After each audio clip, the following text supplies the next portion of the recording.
Hello students, मैं Vikrant sir.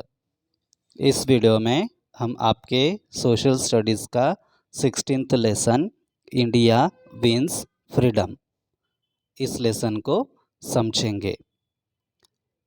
मैं एक एक लाइन रीड करूँगा, आप तब मेरी आवाज़ को सुनेंगे और कौन से वर्ड को क्या रीड करना है वो आप याद रखेंगे। फिर मैं कुछ न्यू वर्ड्स जो यहाँ पर आएंगे उन लाइंस में उनके मीनिंग्स आपको हिंदी में बताऊंगा ताकि वो वर्ड्स आपको समझे। फिर मैं हिंदी में उस लाइन का लाइन टू लाइन मीनिंग समझाऊंगा। फिर जब एक पैसेज कंप्लीट होता है तो हम पूरे पैसेज की रीडिंग करते जाएंगे फिर से। इस तरह से आपकी बहुत अच्छे से अंडरस्टैंडिंग इस लेसन की होने वाली है। तो आप तैयार हो जाइए, एक जगह पर बैठे आराम से और ईयर्स में ईयरफोन या हेडफोन्स लगाकर इस वीडियो को देखें। जैसा कि मैंने ये लेसन बताया है, 16th लेसन है इंडिया विंस फ्रीडम। 1915 से लेकर 1947 तक की हिस्ट्री, मतलब यहाँ इनके इसके बीच में क्या हुआ, 1915 से लेकर 1947 के बीच में क्या हुआ वो हम यहाँ पर पढ़ने वाले हैं।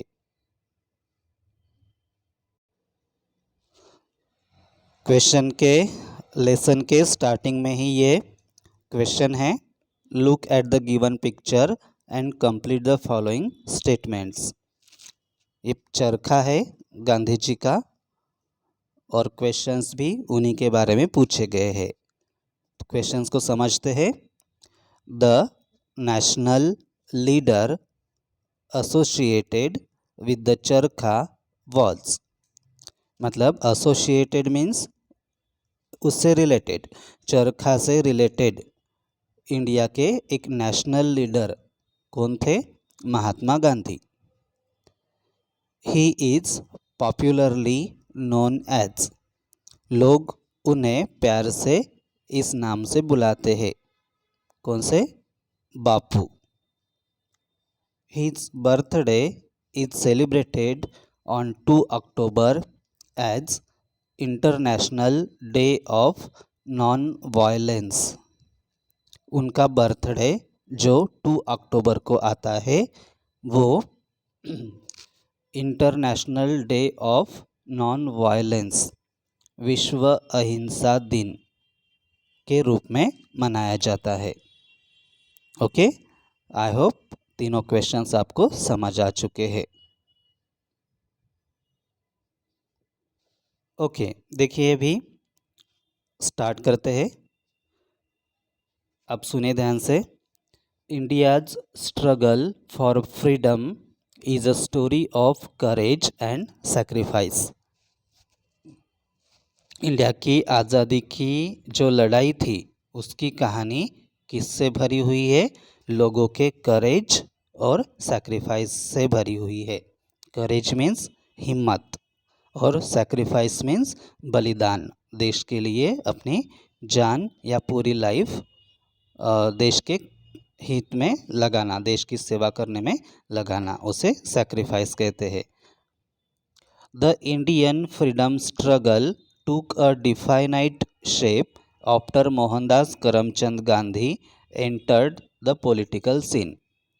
तो ये जो इंडियन फ्रीडम मूवमेंट थी, मतलब हमारी आज़ादी की लड़ाई थी, इसको एक पर्टिकुलर शेप मिला या उसे और ज़्यादा ताकत मिली जब महात्मा गांधी जी ने पॉलिटिकल सीन में, मतलब आज़ादी की लड़ाई में एंट्री की तब से।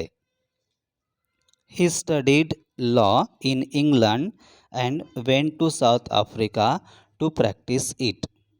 उन्होंने लॉ की पढ़ाई इंग्लैंड में की। लॉ की पढ़ाई मतलब वो वकील बनने की पढ़ाई।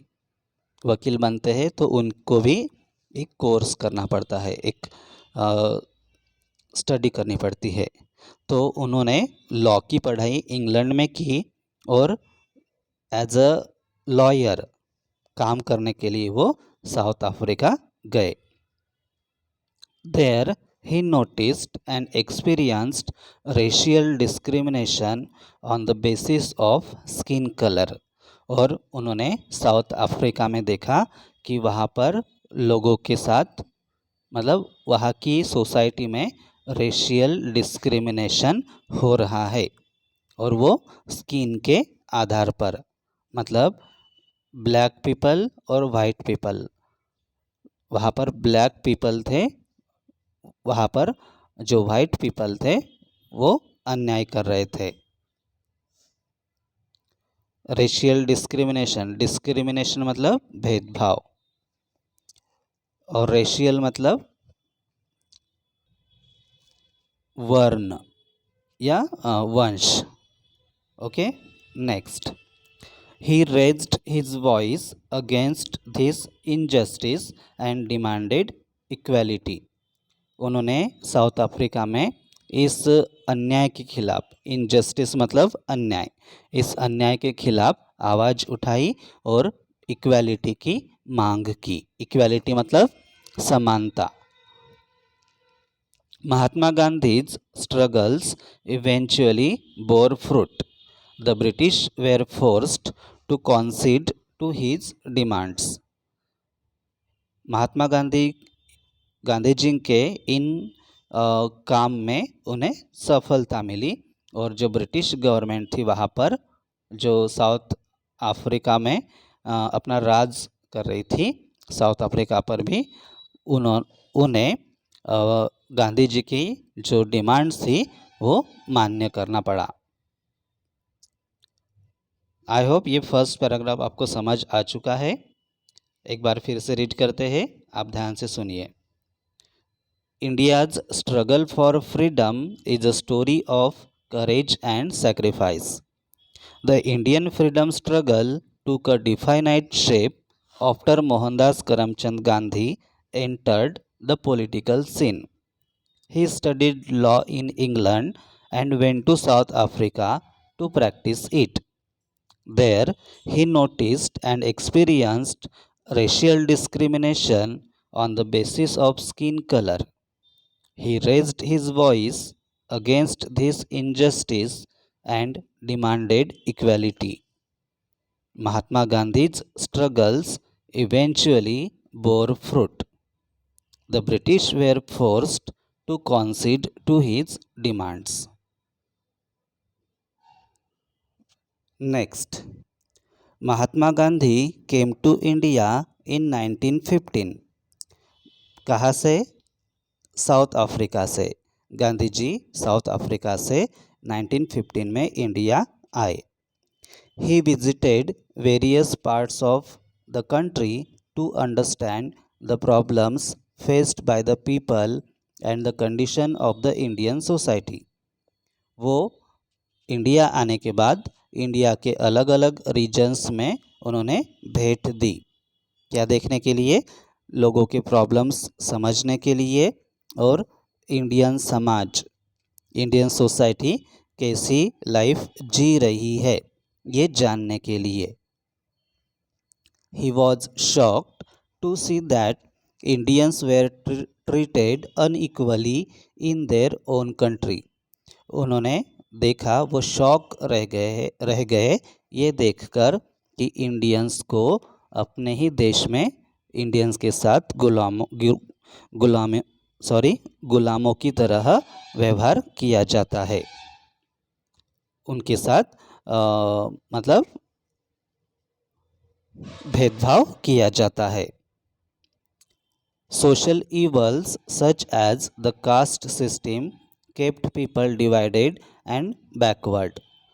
हमने इसके पहले के लेसन में पढ़ा था कि इंडियन सोसाइटी में कौन कौन सी सोशल ईवल्स थी, जैसे कि सती प्रथा, कास्टिज़म, चाइल्ड मैरिज, ये सारी सोशल ईवल्स थी। इससे हमारा जो इंडियन सोसाइटी है, हमारा समाज था, वो बहुत बैकवर्ड था, मतलब गरीब था, पिछड़ा हुआ था। तो ये कास्ट सिस्टम थी। तो कास्ट सिस्टम से क्या होता था? एक जाति के लोग, एक कास्ट के लोग दूसरे कास्ट के लोगों से कोई भी व्यवहार नहीं करते थे। सब व्यवहार अपने कास्ट में ही होते थे। मैरिज, उठना बैठना, खाना पीना, प्रोग्राम्स, ये सभी अपने कास्ट के लोगों के साथ किया जाता था। तो इससे पूरी इंडियन सोसाइटी थी वो अलग अलग कास्ट में डिवाइडेड थी। लोग एक साथ एकजुट नहीं हो पाते थे। People of deprived sections were treated unjustly. Deprived sections मतलब जो समाज से, मतलब डिप्राइव्ड सेक्शन मतलब पिछड़ा वर्ग। तो डिप्राइव्ड सेक्शंस मतलब क्या होता है, समाज के अंदर कुछ जातियां ऐसी थी कि उन जातियों के लोगों को इक्वल राइट्स नहीं दिए जाते थे। उन्हें जो गांव में घूमने फिरने का, गांव के लोगों के साथ कोई व्यवहार करने का, गांव की जो सर्विसेज है, कुएं, स्कूल्स, विलेजेस, टेम्पल्स, इनमें उन्हें एंट्री नहीं दी जाती थी। उन्हें गांव के बाहर रखा जाता था और उनको कोई भी अधिकार या डेवलपमेंट की अपॉर्चुनिटीज़ उन्हें नहीं दी जाती थी। तो ऐसे लोगों के साथ बुरा व्यवहार बाकी के जाति के लोग करते थे। Then he decided to unite the people first. तो ये जो हमारा समाज था अलग अलग कास्ट में डिवाइडेड था।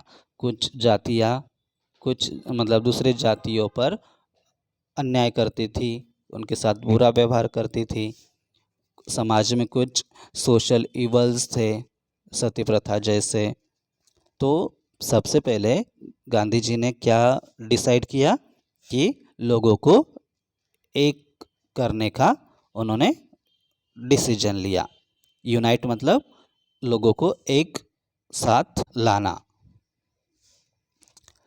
His experience gained from Africa came in handy. इस बात का मतलब लोगों के हक के लिए लड़ने का जो एक्सपीरियंस था, उन्हें ऑलरेडी ये एक्सपीरियंस उन्हें साउथ अफ्रीका में मिला था।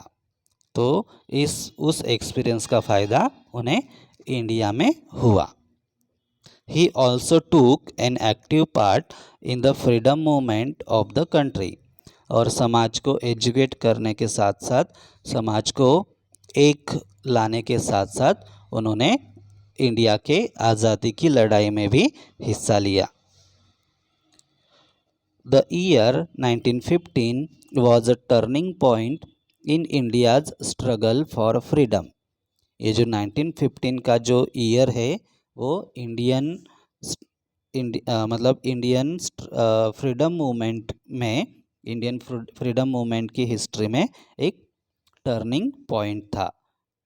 क्योंकि आपको पता ही है 1915 में गांधी जी इंडिया आए थे और आते ही वो इंडियन फ्रीडम स्ट्रगल में उन्होंने हिस्सा लिया था, जिससे इंडियन फ्रीडम मूवमेंट को और ज़्यादा ताकत मिली थी, एक सही दिशा मिली थी। महात्मा गांधी फाउंडेड द सत्याग्रह आश्रम इन अहमदाबाद। 1915 में ही, मतलब इंडिया आने के बाद ही उन्होंने अहमदाबाद में सत्याग्रह आश्रम की स्थापना की। इन December 1916 he also attended the Lucknow session of the Indian National Congress. दिसंबर 1916 में उन्होंने INC का मतलब इंडियन नेशनल कांग्रेस का जो लखनऊ सेशन था, लखनऊ में उनकी मीटिंग हुई थी, उसमें भी उन्होंने पार्टिसिपेट किया था। यहाँ तक समझ आया? तो चलिए एक बार रीड करते हैं, आप ध्यान से सुनिए। Mahatma Gandhi came to India in 1915. He visited various parts of the country to understand the problems faced by the people and the condition of the Indian society. He was shocked to see that Indians were treated unequally in their own country. Social evils such as the caste system kept people divided and backward.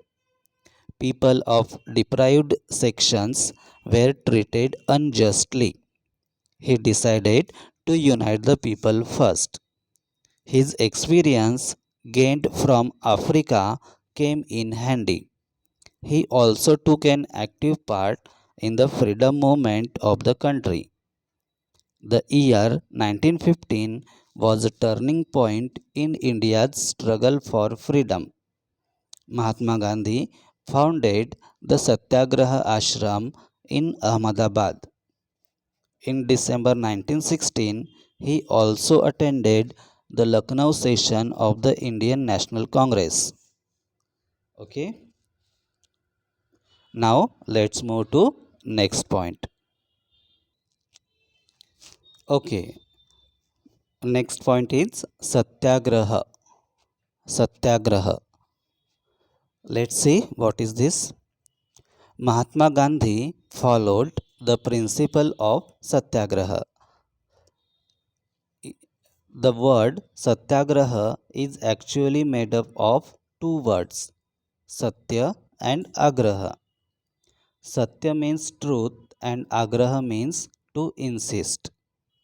Together, they mean insistence on right demands of the people.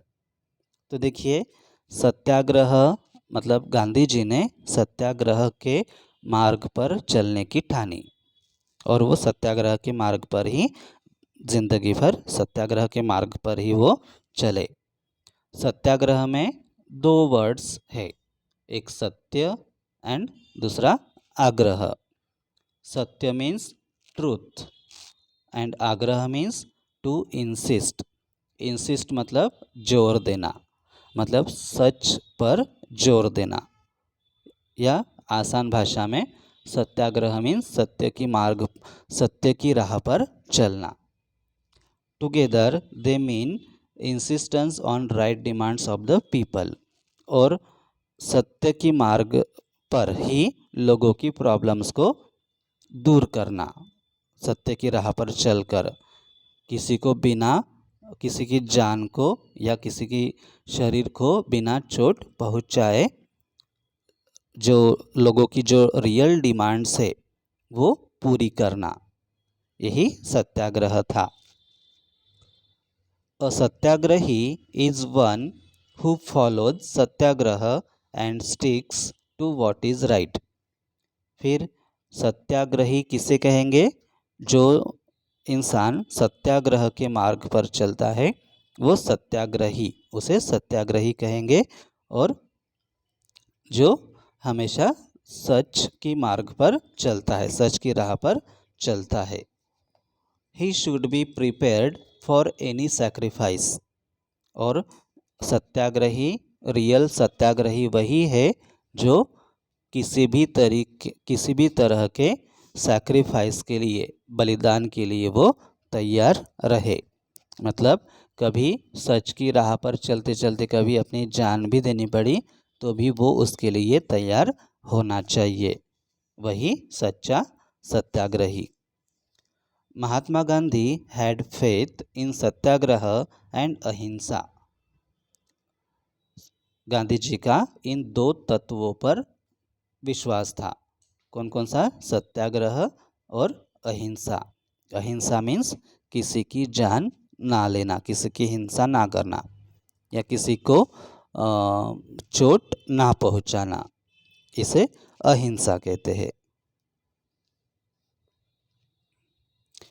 ये अपनी ज़िंदगी भर अहिंसा के मार्ग पर चले, non violence के मार्ग पर चले, इसलिए उनका जो बर्थडे है 2 अक्टूबर वो international day of non violence के रूप में मनाया जाता है। वो इंडियन थे लेकिन उनका जो बर्थडे है वो international day of non violence के रूप में मनाया जाता है। इसका मतलब वो इंटरनेशनल लीडर थे, ना सिर्फ इंडियन लीडर्स बल्कि वो इंटरनेशनल लीडर थे। अभी सत्याग्रह के बारे में फिर से रीड करेंगे। आप ध्यान से सुनिए, आइज़ क्लोज करके भी सुन सकते हैं और एक एक वर्ड अपने दिमाग में रिकॉर्ड करिए। Mahatma Gandhi followed the principle of satyagraha.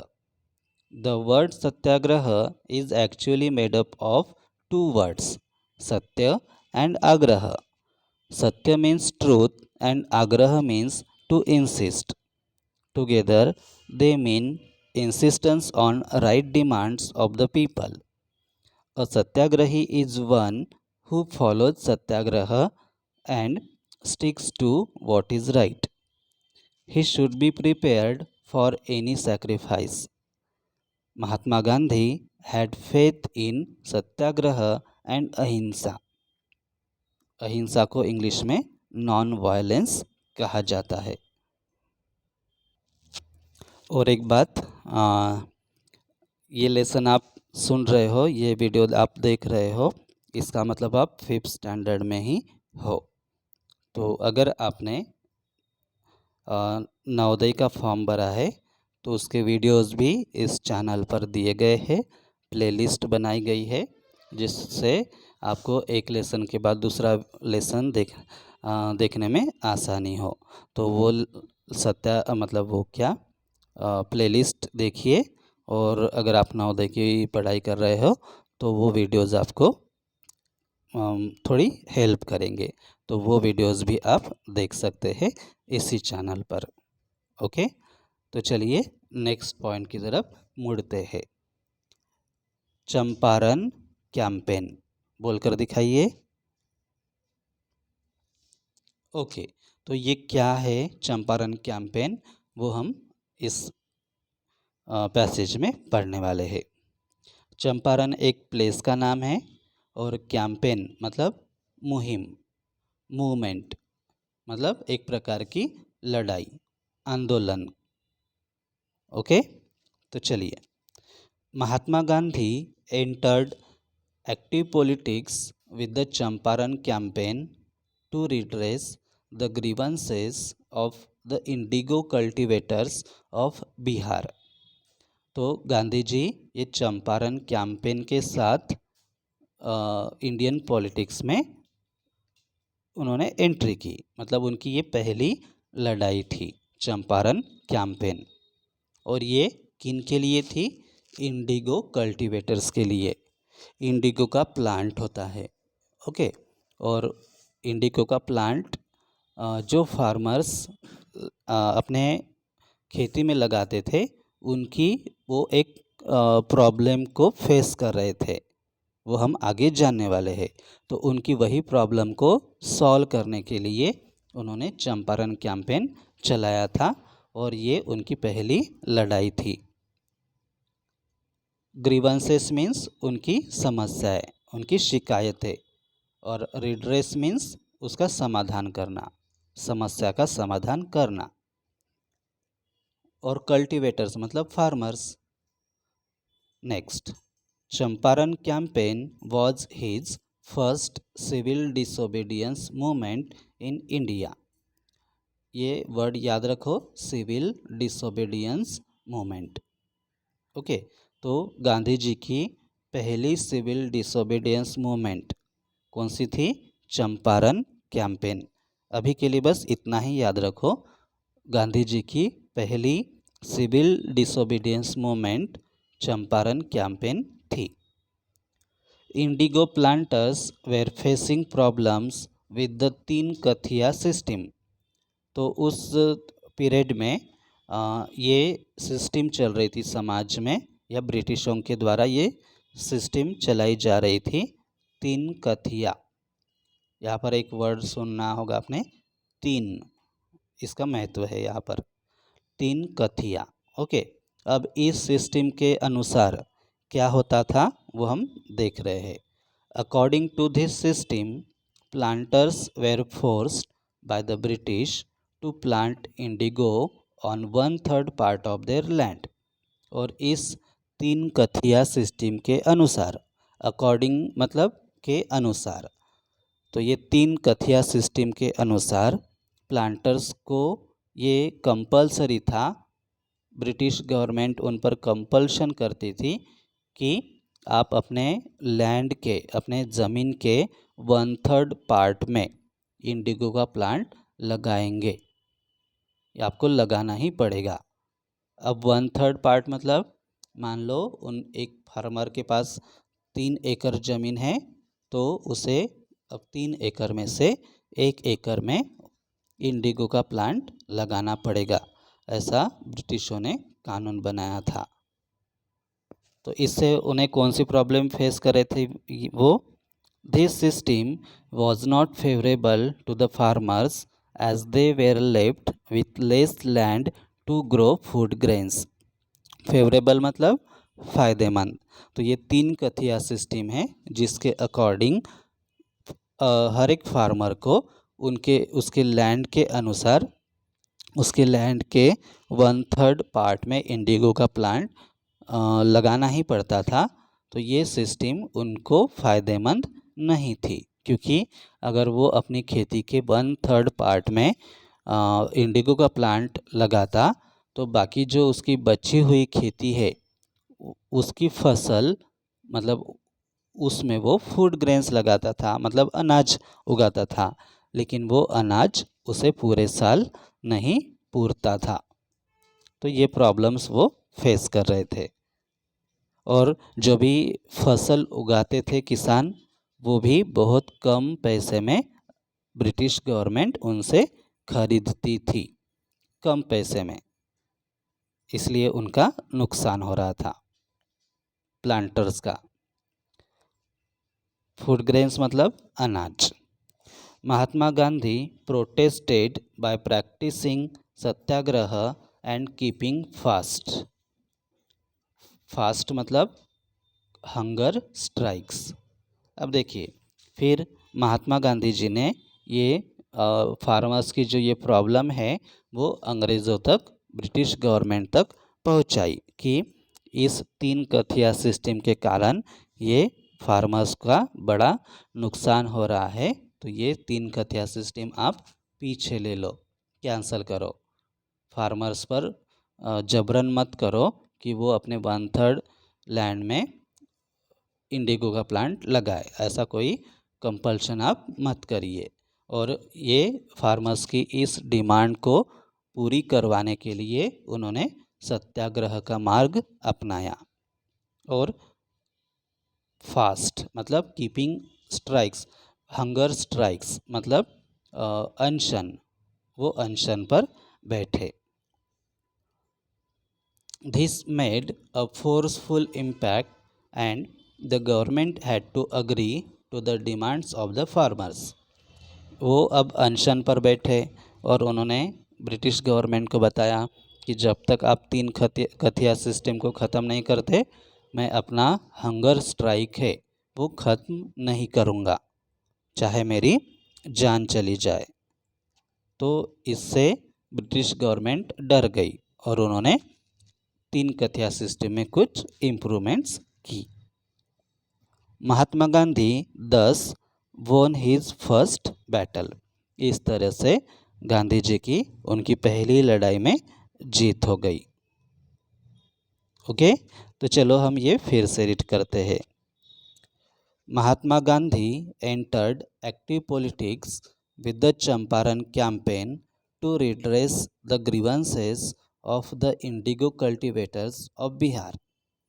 Champaran campaign was his first civil disobedience movement in India. Indigo planters were facing problems with the Teen Kathiya system. According to this system, planters were forced by the British to plant indigo on 1/3 part of their land. This system was not favorable to the farmers as they were left with less land to grow food grains. Mahatma Gandhi protested मतलब विरोध किया, याद रखो, protest मतलब विरोध करना। Mahatma Gandhi protested by practising satyagraha and keeping fast. Fast means hunger strikes, अनशन, उपोषण बोलते हैं उसको मराठी में, खाना पीना छोड़ना। This made a forceful impact and the government had to agree to the demands of the farmers. Mahatma Gandhi thus won his first battle. thus मतलब इस प्रकार गांधी जी ने अपनी पहली बैटल जीत ली। चलिए आगे बढ़ते हैं। The Rowlatt Act of 1919 gave unbridled powers to the government to arrest and imprison suspects without holding a fair trial। अब देखिए, ये कानून का नाम है, एक्ट मतलब कानून। Rowlatt act of 1919, British government ने एक कानून लाया, नया कानून लाया जिसका नाम था रौलट एक्ट 1919 में लाया था उन्होंने, इसलिए वो उसके साथ 1919 जोड़ा गया है। ठीक है, तो अनब्राइडल्ड मतलब अनकंट्रोल्ड, जिस पर किसी का भी कंट्रोल नहीं है, मतलब जैसा वो चाहे वैसा वो कानून का इस्तेमाल कर सकते थे, जिस पर जनता का, किसी भी लीडर्स का, इंडियन लीडर्स का कंट्रोल नहीं था। फिर सस्पेक्ट्स मतलब जिस व्यक्ति पर शक होता है कि ये कुछ हमारे खिलाफ गलत कर रहा है, हमारे खिलाफ लोगों को भड़का रहा है, या एक पर्टिकुलर क्राइम उसने किया हो सकता है, लेकिन अभी तक प्रूव नहीं हुआ होता है, बस उस पर शक होता है, उस व्यक्ति को सस्पेक्ट कहते हैं। और ट्रायल मतलब केस लड़ाना, कोर्ट में उस पर डिस्कस करना, उसे ट्रायल कहते हैं। ठीक है, जैसे कि आपने किसी मूवी में कोर्ट की ट्रायल देखी होगी, मूवी में या सीरियल्स में, उसे ट्रायल कहते हैं। ठीक है, तो रौलट एक्ट 1919 के अनुसार ब्रिटिश गवर्नमेंट अब किसी भी सस्पेक्ट को, किसी भी इंडियन पर्सन को अरेस्ट कर सकती थी और उसे बिना कोर्ट में पेश किए, कोर्ट की ट्रायल के बिना उसे इम्प्रिजन कर सकती थी, मतलब प्रिजन में, मतलब जेल में बंद करके रख सकती थी। वैसा मतलब जनरली क्या होता है, जिसको पुलिस अरेस्ट करती है उसे कुछ टाइम के पहले ही, मतलब अरेस्ट करने के बाद कुछ टाइम के अंदर ही उसे कोर्ट में पेश करना पड़ता है, और कोर्ट ने अगर उसे कोर्ट में उसका गुनाह साबित होता है तभी उसे पुलिस स्टेशन में बंद किया जा सकता है। लेकिन ये कानून उन्होंने ऐसा बनाया, रौलट एक्ट 1919 के उसके तहत वो किसी को भी कभी भी किसी के भी घर पर छापा डालकर या कहीं पर भी, रास्ते में मिला रास्ते में, मार्केट में मिला मार्केट में, उसे अरेस्ट कर सकती थी ब्रिटिश पुलिस, और उसे बिना कोर्ट में पेश किए जेल में बंद करके रख सकती थी इस कानून के according. Then demonstrations and meetings were held all over the nation to protest against this act। Demonstrations मतलब वो मोर्चा निकालते हैं ना, कि हमें ये कानून नहीं चाहिए, ऐसे घोषणाएं करते करते वो लोग एक साथ ऐसे रास्ते पर उतरते हैं, उसे डेमोन्स्ट्रेशंस कहते हैं। ठीक है, और मीटिंग्स मतलब अलग अलग लीडर्स मीटिंग लेते हैं, एक जगह पर आते हैं और डिस्कस करते हैं कि अभी इस कानून को वापस करवाना है तो क्या करेंगे। तो ऐसी बहुत सारी मीटिंग्स ली गई और डेमोन्स्ट्रेशंस किए गए इस कानून के खिलाफ। कौन से कानून के खिलाफ? रौलट एक्ट 1919 के खिलाफ। Many political leaders were arrested on the 10th April 1919 under the Rowlatt Act। और इस कानून के तहत ब्रिटिश गवर्नमेंट को जिन पर शक था कि ये लीडर्स है, इंडियन लीडर्स है, जो इंडियन लोगों को हमारे खिलाफ, हमारी गवर्नमेंट के खिलाफ भड़काते हैं, मीटिंग्स लेते हैं, और वो हमारी गवर्नमेंट को मतलब चेंज करने का उनका इरादा है, जिन जिन जिन पर शक था उन सभी मेन लीडर्स को ब्रिटिश गवर्नमेंट ने अरेस्ट किया। कौन सी तारीख को? 10 अप्रैल 1919 को। और कौन से कानून के तहत? राउलेट एक्ट 1919 के कानून के तहत। अब ये पैसेज, छोटा सा पैसेज फिर से रीड करेंगे। The Rowlatt act of 1919 gave unbridled powers to the government to arrest and imprison suspects without holding a fair trial. Demonstrations and meetings were held all over the nation to protest against this act. Nation मतलब country. Many political leaders were arrested on the 10th April 1919 under the Rowlatt Act. Okay. अभी हम बहुत महत्वपूर्ण India की history में जो बहुत महत्वपूर्ण घटना है वो हम पढ़ने जा रहे हैं। ठीक है, तो अभी राउलेट एक्ट के तहत 10 अप्रैल 1919 को बहुत बड़े बड़े लीडर्स को, जिन पर आज़ादी की लड़ाई का पूरा भार था, तो ऐसे ऐसे लीडर्स को अरेस्ट किया गया। तो उसके बाद उसका असर क्या हुआ और कौन सी घटना हुई उसके बारे में हम पढ़ने वाले हैं। तो आप ध्यान से सुनिए। A public meeting was held on the 13th April 1919 in a park called the Jallianwala Bagh in Amritsar, where thousands of people, including women and children, had assembled. देखिए अभी मीनिंग्स। वॉज हेल्ड मतलब रखी गई थी। Then assembled मतलब एक साथ आए थे। असेंबल्ड मतलब केम टुगेदर, एक साथ आए। ठीक है, तो एक पब्लिक मीटिंग मतलब जहाँ पर कुछ लीडर्स जमा होते हैं और बाकी जनता भी उनको सुनने के लिए उनके सामने ऐसे जमा होती है। वो भाषण देते हैं, जनता उनका भाषण सुनती है।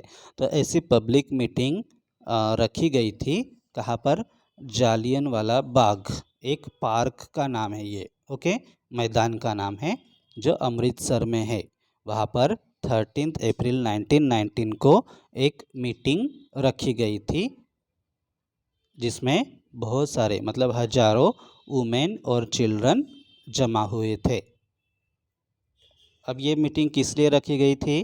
This meeting was held to protest against the arrest of leaders under the Rowlatt Act. अभी जो 10 अप्रैल 1919 को जो बहुत बड़े बड़े लीडर्स को अरेस्ट किया गया था, उसके खिलाफ उसका विरोध करने के लिए बाकी जो लीडर्स थे उन्होंने ये पब्लिक मीटिंग का आयोजन किया था। वो डिस्कस भी करने के लिए कि अभी आगे हम क्या करेंगे। हमारे लीडर्स को अरेस्ट किया गया तो हम आगे क्या करेंगे, इस पर डिस्कस करने के लिए वो पब्लिक मीटिंग आयोजित की गई थी।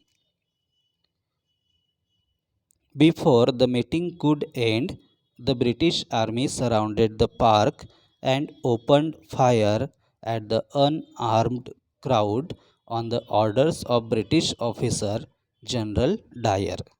तो इस बात की खबर ब्रिटिश पुलिस को इस बात की खबर लगी कि जालियनवाला बाग में एक पब्लिक मीटिंग आयोजित की गई है इंडियन लीडर्स द्वारा, और वहाँ पर वो कुछ डिस्कस कर रहे हैं। इस बात की खबर जैसे ही ब्रिटिश पुलिस को लगी, वो अपने पुलिस के साथ आए और पूरे मतलब चारों तरफ से जो जालियनवाला बाग है अमृतसर का, उसको चारों तरफ से घेरा। और जनरल डायर जो उस टाइम ड्यूटी पर था, वो ऑफिसर था उनका, वो सभी पुलिस का, तो उसने जनरल डायर ने ऑर्डर दिया कि सभी लोगों पर फायरिंग की जाए। फायरिंग का ऑर्डर उसने दिया। अब जनरली पुलिस फायर कब करती है? पहले वो चेतावनी देती है, वार्निंग देती है कि यहाँ से ये जगह खाली करो वरना हम फायर करेंगे। लेकिन जनरल डायर ने ऐसी चेतावनी भी नहीं दी, ये वार्निंग भी नहीं दी और आकर चारों तरफ से घेरा जालियनवाला बाग को और डायरेक्ट फायरिंग का ऑर्डर उसने दिया। No one could escape because there was only one exit from the park. escape मतलब कोई भी वहाँ से छूट नहीं सका, मतलब बाहर निकल नहीं सका, क्योंकि वहाँ पर एक ही एग्जिट थी। एग्जिट मतलब बाहर आने का रास्ता, वहाँ पर एक ही एग्जिट थी, वो भी ब्रिटिश पुलिस ने उसे भी ब्लॉक किया था। मतलब उस दरवाजे से जो भी बाहर निकलने की कोशिश कर रहे थे उन पर वो गोलियां बरसा रहे थे बाहर ही खड़े पुलिस।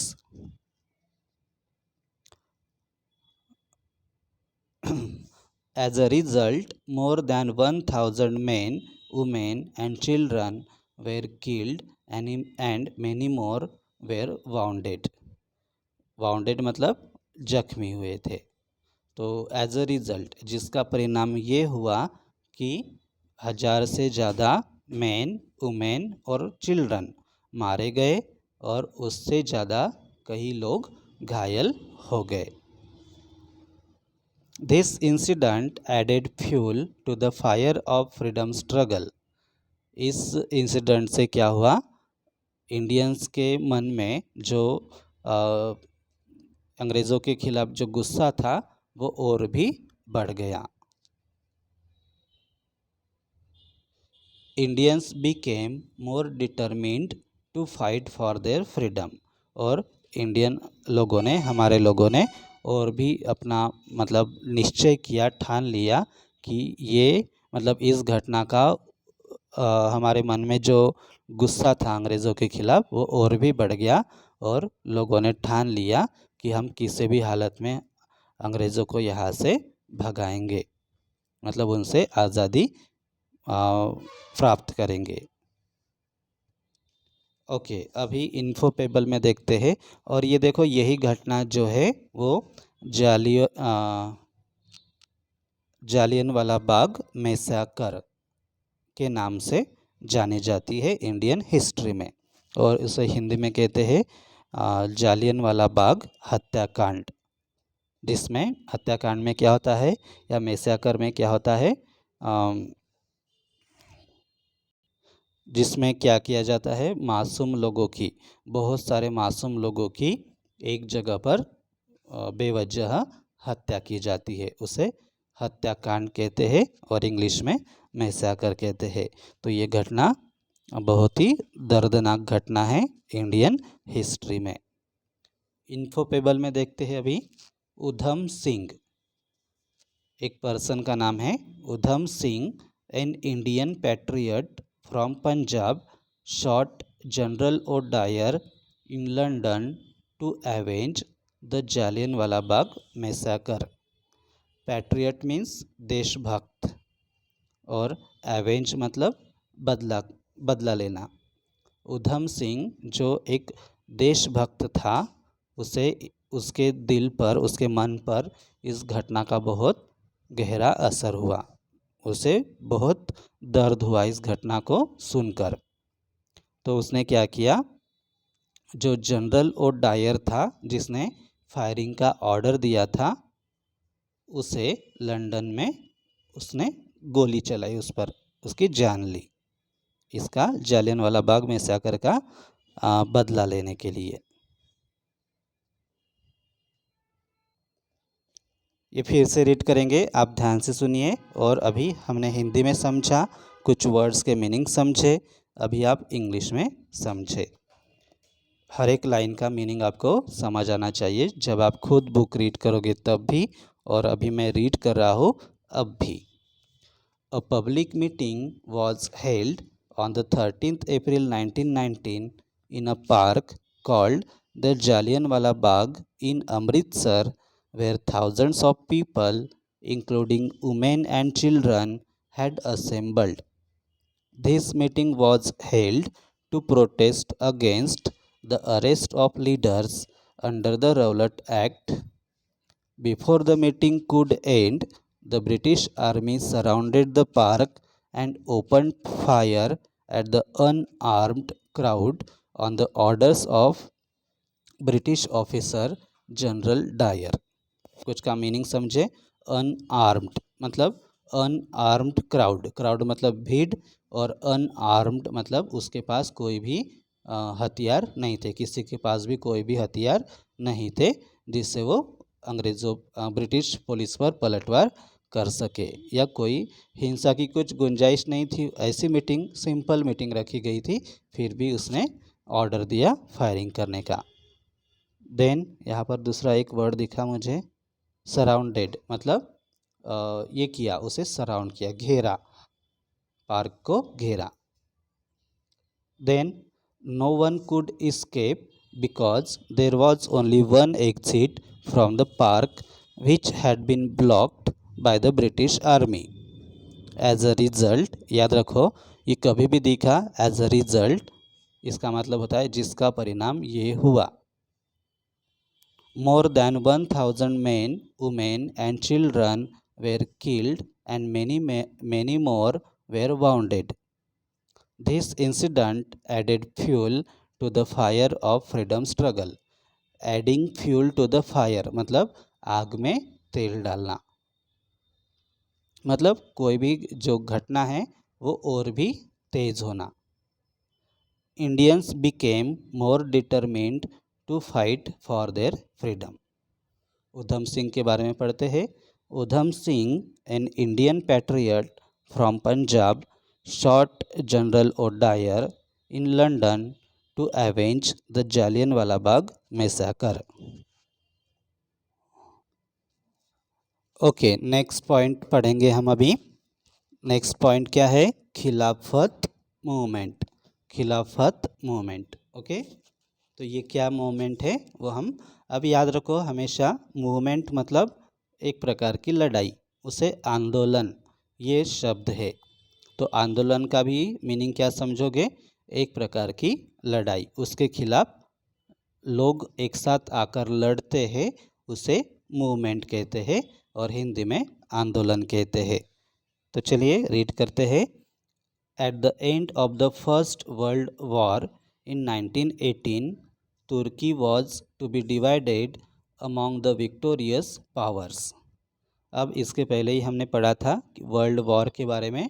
तो ये फर्स्ट वर्ल्ड वॉर है वो 1918 में ख़त्म हुआ था, और उसमें कुछ लोग मतलब कुछ कंट्रीज़ जीत गई थी, कुछ कंट्रीज़ हार गई थी।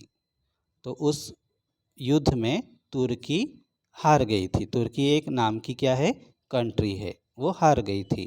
तो उसका जो एरिया है वो विक्टोरियस पावर्स मतलब पावर्स देशों को देश जो कंट्रीज़ होते हैं उनके लिए भी यूज़ करते हैं ये वर्ड, ठीक है। जो बड़ी बड़ी पावरफुल कंट्रीज़ है, पावर्स मतलब पावरफुल कंट्रीज़, और विक्टोरियस मतलब जो जीत गए हैं वो विजेता। ओके, तो जो उस फर्स्ट वर्ल्ड वॉर में जो कंट्रीज़ जीत चुकी थी, ऐसे कंट्रीज़ के बीच में ये तुर्की डिवाइड होने वाला था कि इतना पार्ट आप ले लो, उतना पार्ट हमें दे दो, इतना पार्ट उसको दे दो, ऐसे वो डिवाइड होने वाला तुर्की देश का जो एरिया है, ज़मीन है वो। This decision was unacceptable to the Indian Muslim community.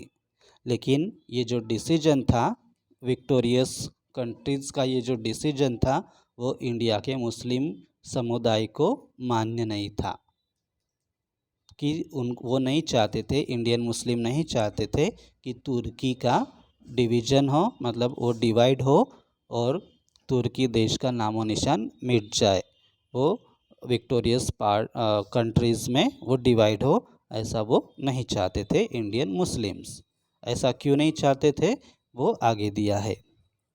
The sultan of Turkey was the khalifa of Muslims all over the world.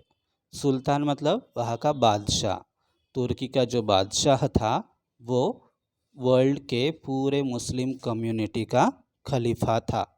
खलीफा मतलब धर्मगुरु था, रिलीजियस लीडर था, मतलब धर्म गुरु मान लो, या उन मतलब सभी मुस्लिम का वो लीडर था, तुर्की का सुल्तान। अब तुर्की अगर विक्टोरियस कंट्रीज़ के बीच में बांटा गया तुर्की कंट्री को, तो उनकी जो तुर्की का सुल्तान है उसे घर में बैठना पड़ने वाला था।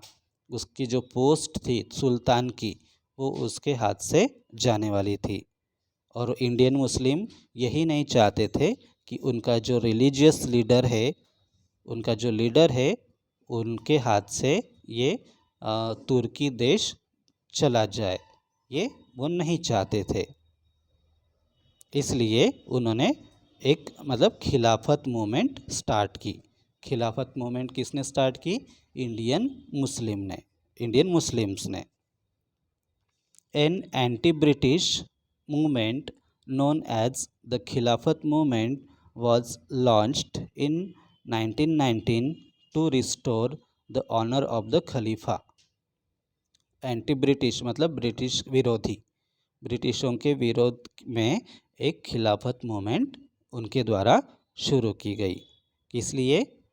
To restore the honour of the khalifa. अभी खलीफा को अपने पोस्ट से हटना पड़ने वाला था, मतलब तो वो उसको जो उसका जो ऑनर है सुल्तान का, वो उसे फिर से उसे देने के लिए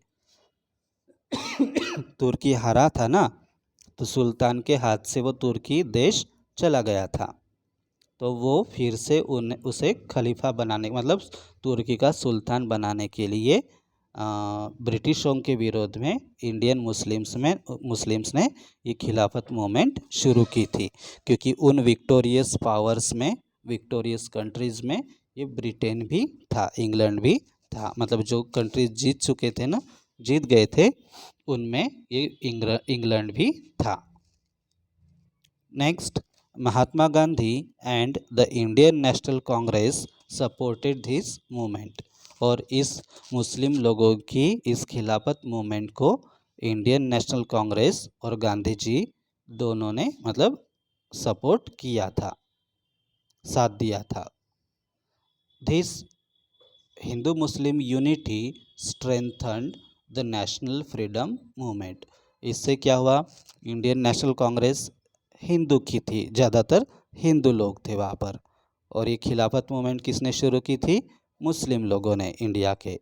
तो जब इंडियन नेशनल कांग्रेस ने और गांधी जी ने मुस्लिम लोगों की इन खिलाफत मूवमेंट को सपोर्ट किया, तो इससे क्या फ़ायदा हुआ? इससे जो हमारी आज़ादी की लड़ाई है उसे और भी ज़्यादा, उसकी ताकत और भी ज़्यादा बढ़ गई। क्योंकि इसमें क्या हुआ था, हम हिंदू और मुस्लिम एक साथ अंग्रेज़ों के खिलाफ खड़े हुए थे। तो ये है खिलाफत मूवमेंट। चलो हम फिर से रीड करते हैं, अब ध्यान से सुनिए।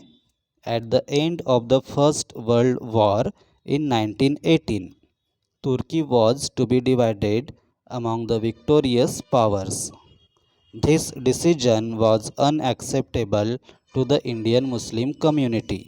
अनएक्सेप्टेबल मतलब जो एक्सेप्ट नहीं की जा सकती। The sultan of Turkey was the khalifa. Khalifa मतलब religious leader.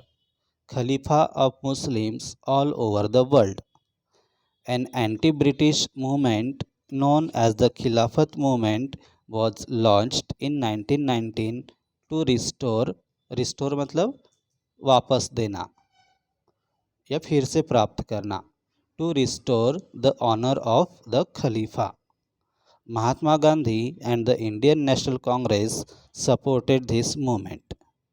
This Hindu-Muslim unity strengthened मतलब और भी मजबूत बनाना, strengthen मतलब और भी मजबूत बनाना, strengthened the national freedom movement.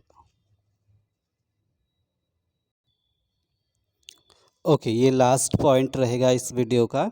बाकी के जो पॉइंट्स है वो हम नेक्स्ट वीडियो उसका बनाएंगे, ठीक है। तो अभी का पॉइंट है non cooperation movement. Non cooperation movement, अब देखिए इस वर्ड में ही इसका मीनिंग छुपा हुआ है। कोऑपरेशन मतलब एक दूसरे को कोऑपरेट करना या किसी को कोऑपरेट करना, मतलब एक दूसरे का साथ देना। लेकिन यहाँ पर नॉन वर्ड जुड़ा है। नॉन मतलब नो होता है, याद रखो, या नॉट होता है, ठीक है। तो मतलब इसमें इंडियन लीडर्स द्वारा लोगों को बताया गया कि अंग्रेज़ों को कोऑपरेट मत करो, उसकी गवर्नमेंट को, उनकी गवर्नमेंट को कोऑपरेट मत करो। तो इसकी स्ट्रैटेजीज़ क्या क्या थी वो हम इस पैसेज में जानने वाले हैं। तो आप ध्यान से सुनिए। The non-cooperation movement was launched by the Indian National Congress to protest against the ill treatment done with the ruler of Turkey and the Jallianwala Bagh massacre। तो देखो ये non cooperation movement Indian National Congress द्वारा चलाई गई movement थी और इसके पीछे दो रीजंस थे। ये नॉन कोऑपरेशन मूवमेंट किस लिए चला गई कि उन्होंने डिमांड की कि जो सुल्तान के साथ, तुर्की के सुल्तान के साथ जो अन्याय हुआ था, मतलब उसको अपनी पोस्ट से हटना पड़ा था, तो वो उसका विरोध करने के लिए और जो जालियनवाला बाग में हजारों लोगों की जानें ली थी ब्रिटिश गवर्नमेंट ने, उसका विरोध करने के लिए ये non cooperation movement Indian National Congress ने स्टार्ट की थी।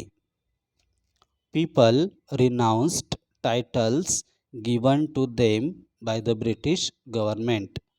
रिनाउंस्ड मतलब वापस करना, तो टाइटल्स मतलब जो अलग अलग हमें डिग्रीज मिलती है ना, किसी से सम्मान मिलते हैं, अवार्ड मिलते हैं। तो ब्रिटिशों के द्वारा इंडियन लोगों को जो अलग अलग सम्मान दिए गए थे, अवार्ड्स दिए गए थे, वो इंडियन लोगों ने वापस कर दिए कि हमें आपका ये अवार्ड नहीं चाहिए। आपने जालियनवाला बाग का जो मैसाकर किया था वो बहुत गलत किया था, इससे हमें चोट पहुंची है हमारे दिल को, तो हमें आपके द्वारा ये सम्मान हमें नहीं चाहिए। और उसके पीछे तुर्की वाली घटना भी उसके पीछे थी। रिनाउंस मतलब वापस करना, याद रखो, त्याग करना। Rabindranath Tagore returned the knighthood awarded to him by the queen of England. तो रविंद्रनाथ टैगोर ये ऑलराउंडर लीडर थे, मतलब वो लीडर भी थे, पोएट भी थे, और मतलब अलग अलग क्वालिटीज़ उनमें थी। तो उनको इंग्लैंड की क्वीन, जो आपको पता ही है, लास्ट लेसन में हमने पढ़ा था, तो इंग्लैंड की क्वीन ने नाइटहुड अवार्ड से सम्माना था, मतलब सम्मान किया था रविंद्रनाथ टैगोर इनका। नाइटहुड मतलब उनको नाइटहुड का सम्मान उन्होंने दिया था। तो रविंद्रनाथ टैगोर ने क्या किया, इंग्लैंड के क्वीन द्वारा दिया गया नाइटहुड सम्मान उन्हें वापस कर दिया। Students left schools and colleges run by British. और समाज का हर एक हिस्सा इस नॉन कोऑपरेशन मूवमेंट में शामिल हुआ। अभी सबसे पहले लोगों ने क्या किया, अपने अपने सम्मान, ब्रिटिशों के द्वारा दिए गए सम्मान वापस कर दिए। फिर स्टूडेंट्स ने स्कूल्स और कॉलेजेस छोड़ दिया, मतलब उनमें वहाँ जाना छोड़ दिया। जो ब्रिटिशों के द्वारा चलाई जा रही थी स्कूल्स और कॉलेजेस, वहाँ जाना छोड़ दिया। लॉयर्स ऑल्सो स्टॉप्ड प्रैक्टिसिंग इन कोर्ट्स। तो लॉयर्स ने, मतलब ब्रिटिशों ने तभी इंडिया में अलग अलग कोर्ट्स बनाए थे लोगों के बीच का झगड़ा सुलझाने के लिए। तो वो लॉयर्स जो थे, इंडियन लॉयर्स, उन्होंने भी कोर्ट में काम करना छोड़ दिया था। They boycotted everything that was related to the British government। और सभी लोगों ने हर चीज़ को बायकॉट किया, मतलब त्याग दिया, यूज़ करने से मना किया, जो ब्रिटिशों से रिलेटेड थी, ब्रिटिश गवर्नमेंट से रिलेटेड थी। During the non cooperation movement Many leaders such as Pandit Jawaharlal Nehru, Rajendra Prasad, Sardar Vallabhbhai Patel, Abul Kalam Azad, Subhash Chandra Bose and Sarojini Naidu joined Mahatma Gandhi. और इस non cooperation movement में गांधी जी का साथ बाकी बड़े बड़े leaders ने भी दिया, जिसमें कौन कौन थे? पंडित जवाहरलाल नेहरू, राजेंद्र प्रसाद, सरदार वल्लभ भाई पटेल, अबुल कलाम आज़ाद, याद रखिए ये अब्दुल नहीं है, अबुल कलाम आज़ाद, सुभाष चंद्र बोस और सरोजिनी नायडू थी उसमें।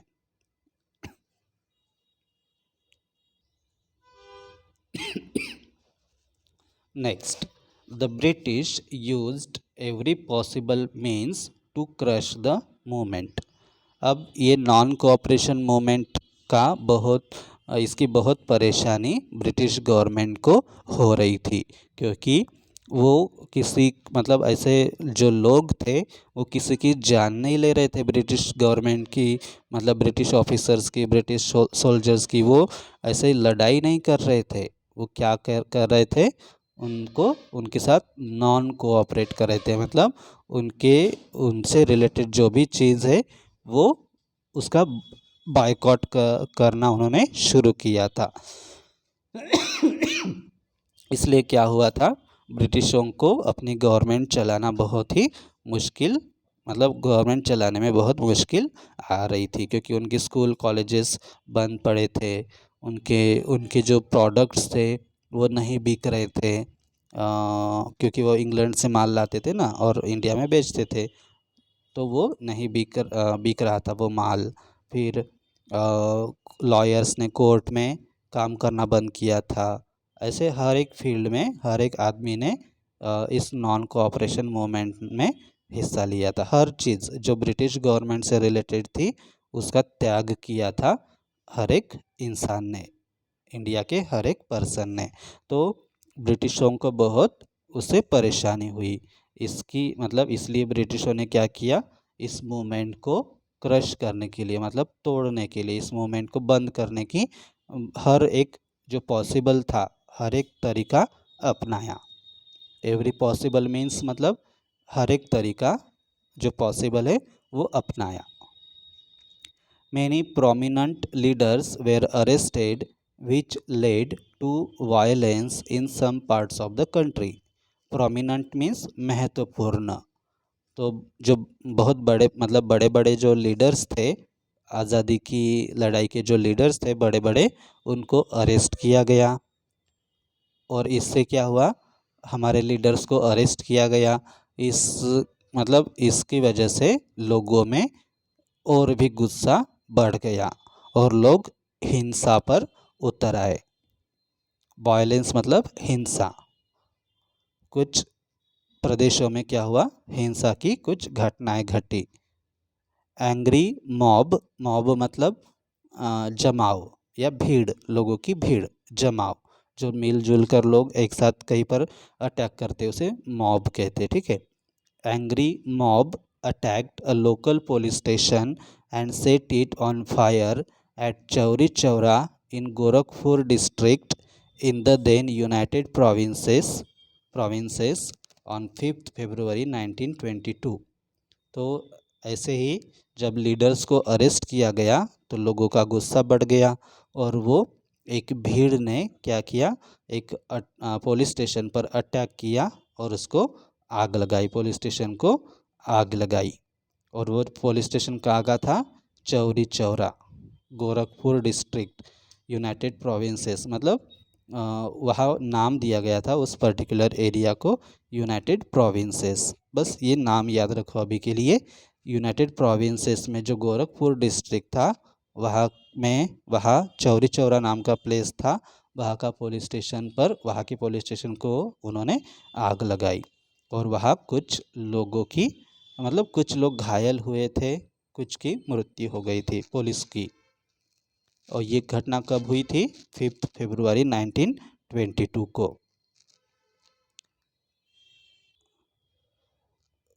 Mahatma Gandhi was shocked by this incident and withdrew the non cooperation movement. अब महात्मा गांधी जी कौन से तत्वों पर, कौन से प्रिंसिपल्स का पालन करते थे? अहिंसा। लेकिन उनके द्वारा चलाई गई मूवमेंट के कारण क्या हुआ था? उनके ही लोगों ने, मतलब हमारे ही लोगों ने कुछ पुलिस की जान ली थी, उनको नुकसान पहुंचाया था, पुलिस स्टेशन को आग लगाई थी। तो यही तो नहीं चाहते थे वो, क्योंकि वो अहिंसा के पुजारी थे। तो इस घटना से उनके दिल पर बहुत, मतलब सदमा लगा, और उन्होंने ये नॉन कोऑपरेशन मूवमेंट को वापस ले लिया। अपने लोगों को बताया कि हम इस नॉन कोऑपरेशन मूवमेंट को वापस ले रहे हैं, क्योंकि इससे हिंसा की घटनाएं और भी ना बढ़े, इसलिए हम इस मूवमेंट को वापस ले रहे हैं। और इस तरीके से उन्होंने नॉन कोऑपरेशन मूवमेंट को बंद किया। ओके, अभी नॉन कोऑपरेशन मूवमेंट की रीडिंग लेंगे। आप ध्यान से सुनिए और इंग्लिश में समझे। The non cooperation movement was launched by the Indian National Congress to protest against the ill treatment done with the ruler of Turkey and the Jallianwala Bagh massacre. People renounced titles given to them by the British government. Rabindranath Tagore returned the knighthood awarded to him by the Queen of England. Students left schools and colleges run by British. Lawyers also stopped practicing in courts.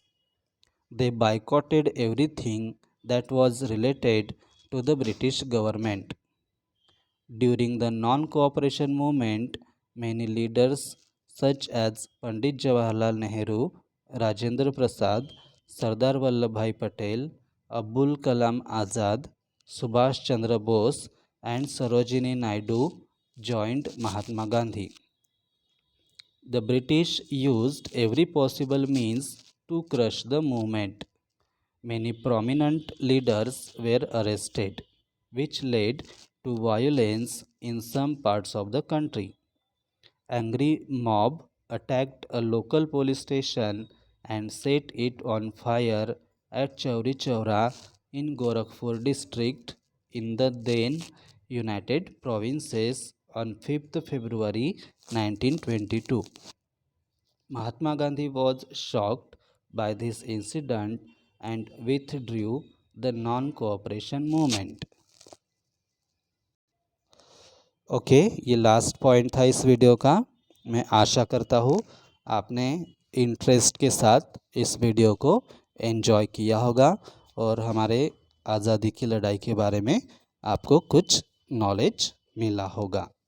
इसके बाद जो points है वो हम अगले video में करने वाले हैं, ठीक है। ओके, अभी लास्ट में आपके लिए एक क्वेश्चन है। Who was the Queen of England? Means which Queen of England has given the knighthood award to Rabindranath Tagore? मतलब रविंद्रनाथ टैगोर को कौन सी क्वीन ने, मतलब इंग्लैंड के क्वीन का नाम क्या था जिसने रविंद्रनाथ टैगोर को नाइटहुड का सम्मान दिया था? ये आपको आंसर, मतलब उस इंग्लैंड के क्वीन का नाम आपको कमेंट में लिखना है। मैं चेक करूँगा कौन कौन इसका आंसर लिखता है, ठीक है। तो आई होप आप अभी जो वीडियो देख रहे हो, मतलब उसको बता रहा हो, जो अभी आप वीडियो देख रहे हो आप ही को बता रहा हो, ठीक है। तो आप उस क्वीन का नाम कमेंट बॉक्स में लिख लीजिए, ठीक है। मैं देखूँगा किसने किसने लिखा, नाम पढ़ूँगा, ठीक है। तो इसके साथ ही मैं इस वीडियो को एंड करता हूँ। जय हिंद, जय भारत।